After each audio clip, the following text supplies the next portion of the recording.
This is Emily, president of Self-Advocates of ADEC and podcast host. Welcome to another episode of our monthly podcast, Expert Tips by ADEC Self Advocates. Anyway, welcome back to Expert Tips ADEC Self Advocates, and today is our February Valentine's Day inspired episode. Welcome. Hey, welcome, Cindy. Thank you. You're welcome. It's really an honor to be sitting here with you and just hearing the different outcomes of everything in your life and what you want to achieve. And it's, Thank you. it's such an honor to sitting here with you today. It's my pleasure. Thank you, Cindy. Yes. You said you were a part of a self-advocates group? Yes, I am the self-advocacy from Logan Industries and from South Bend. I am the president of the self-advocacy. Yeah. Do you know what's cool? We're both presidents of a self-advocacy group, but in two different places. Yes. And you know what? I found out from just by sitting here, I found out a whole lot about you. So what's your favorite season, Cindy? My favorite season is the warmest month, and that has to be summertime. I completely understand that, but for me, I say it's fall. Like, it's like that in-between Yeah. type weather. Like, it's not, like, too cold. It's Not too also not, like, cold, not too hot. yeah, It's got to exactly. be just right in the Exactly. middle. Yeah. I totally agree. So, Cindy, have you ever been to a concert? Yes, I have. Right before COVID hit, I went with my stepmom and my best friend, and we went to go see Kiss. Oh, nice. Yes, it was fun. That must have been really fun to go see. Yes. The one concert I wanted to go see was Godsmack, and he had to cancel right at COVID. Mm. Yeah, COVID really hurt everybody. Yeah, it did. Like, it affected everyone, if you think Yes. about it. I think just by staying strong Mm-hmm. made me realize who I was in the years that COVID hit. When COVID hit, it wasn't like, oh, what was me? No, it was pick everybody up. Let's make everybody feel happy and joyful while we're stuck at home. Yeah, for me, for concerts, I've been to Earth, Wind, and Fire. I've been to Shawn Mendes. Oh, I heard he's really fun in his concerts. Yeah, I remember like the confetti came down. Aw. If it is possible, when would you want to travel back in time to? Oh my gosh. I think I would want to be on a desert island. Mm, And why? Because just to be by myself. nice. Would you want to travel back in time? Not really. Understood. And the reason for it is because I got everything right here in front of me. I got my friends, I got my family, and I'm a charismatic person. I know what I basically want or need. That's great. That's a really good answer. But honestly, like I think it'd be really cool to see the influx of pop culture from the 80s. Cuz like I was never really born or from the 80s, and seeing like the movies from that time and listening to the music at that time, like when it hits, I think that would have been the coolest thing. I heard the 70s was pretty awesome. Yeah. I heard that too. If I did want to go back in that time, I would want the 70s. All right, nice. That's cool. Yeah. What did you think your life would be? Like when you were a kid, what did you think your life would be when you got older?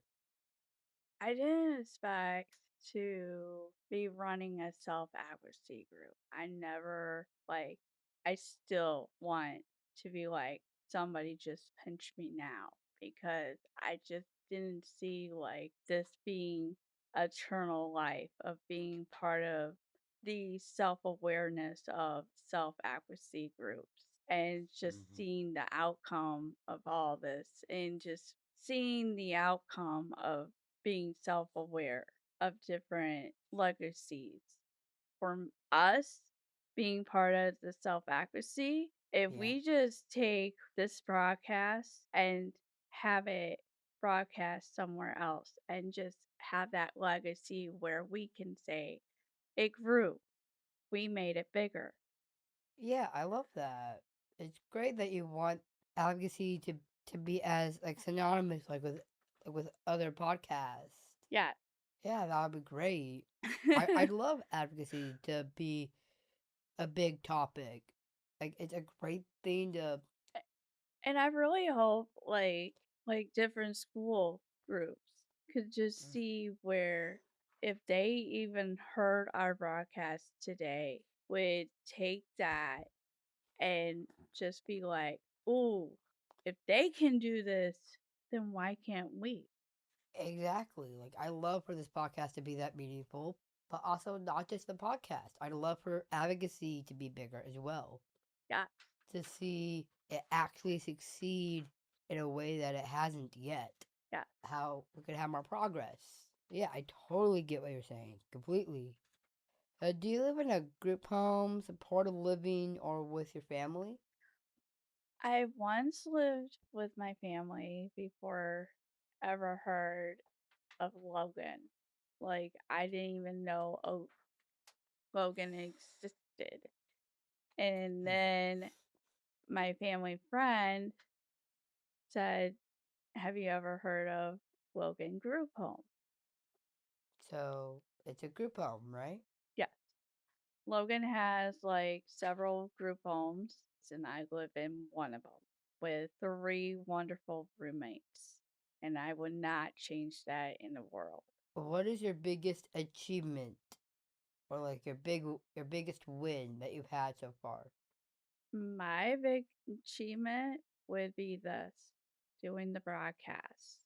And my also big achievement is actually helping out with upcoming events in March. And then our biggest nose on luncheon, I'll be doing the prayer for that. And that is just the biggest achievement in going out in our community, and I want to try to do more in our community. Just to be like, look, just because I have a disability does not mean I can't go out in our community and try to do more. Yeah, exactly. We take the dis out of disability because at the end of the day, we still have abilities that we can share. Uh, for me, for my big turning point is that I'm starting to look at group homes. Nice. Yeah. And my big achievement or win is the fact that I have this podcast. One thing I wanted to ask you, Yes. what made you choose to be in the self advocacy group that you guys run? It's a chance to be able to make decisions that affect other people, but in a way that's like bigger than myself, but also bigger than, well, really anything. Like it's more than just me. I want advocacy to be as big as you said that it should be so that people can hear about it more, like even, let's say, 25 years or so, or 15. Yeah, totally. Totally agree. I feel like just by sitting here and hopefully everybody hears this would be like, they can do this. Why can't we? And if we could do it, so can they. Yeah, Mm, for me, what I'm proud of doing is being chosen to help the Humane Society. nice. Thank you. Are you comfortable saying how you spoke up and asked for help? Yes.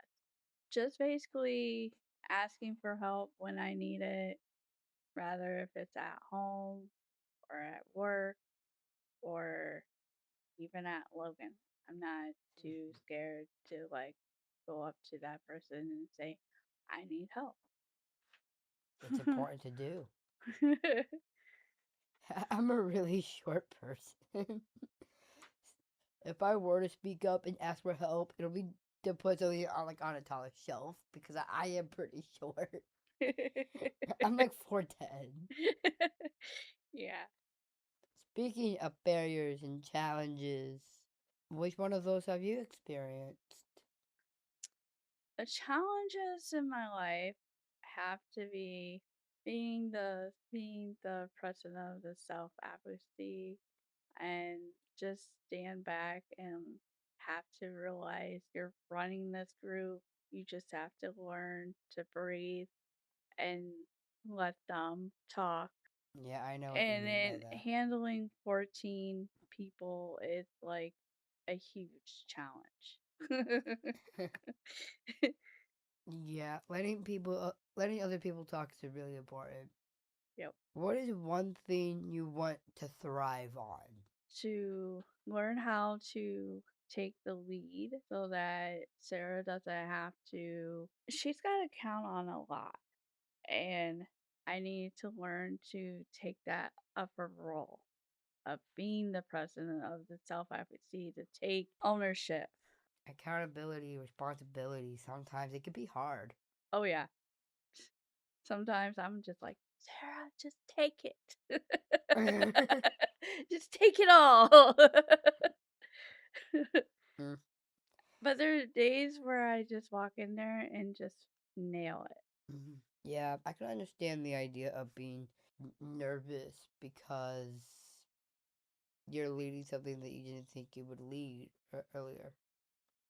Like I said in the beginning of the broadcast, if somebody just came up and said, "Oh my gosh, you're the president of the self advocacy," it's still, it's like somebody just come up and pinch me. It's like, it's surreal. Yes. Like, almost like a dream, almost. Yeah. We made it. We did it. How do you, can you give any tips to our listeners uh, about expressing yourself? One thing that when I was in school, I was more like, I wasn't shy at anything. I was more the type of person that would express myself verbal. And once I got older, I realized the only way I can express myself is be is to let other leaders in our Indiana state representatives, I let them know, this is me, this is who I am. Just because I have a disability does not mean I cannot work. That's how I express myself. Honestly, I was just always knew how to do that. Like, I wasn't just taught how to do it. I was lucky to be a part of a place that just let me ramble or let me go off, be able to talk and say what I think. And I can understand that this is not easier said than done, but simply and maybe not so simply, if you're going to say something, to put confidence behind it. Yep. You got to be able to mean what you're saying. Yep.